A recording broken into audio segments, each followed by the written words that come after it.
ദേവിക ഉണർന്നാൽ ഒന്നെങ്കിൽ നമ്മുടെ പദ്ധതി വിജയിക്കും, അല്ലെങ്കിൽ അമ്പിളി തന്റെ പ്രതികാരം പൂർത്തിയാക്കും.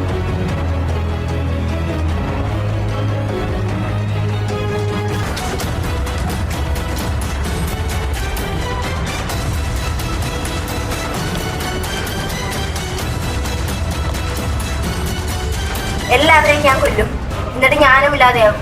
ഞാൻ ഒഴിഞ്ഞു പോകുന്നോടെ ദേവികയെ മരിക്കും. ഞാൻ ദേവികയെ കൊല്ലും, അങ്ങനെ നിനക്ക് ഒഴിഞ്ഞു പോകേണ്ടി വരും. വേണ്ട, ഇത് ചെയ്യരുത്. ഞങ്ങളെ കൊല്ലാതിരിക്കുകയാണെങ്കിൽ നഷ്ടപ്പെട്ട നിന്റെ ജീവിതം ഞാൻ തിരിച്ചു തരണം.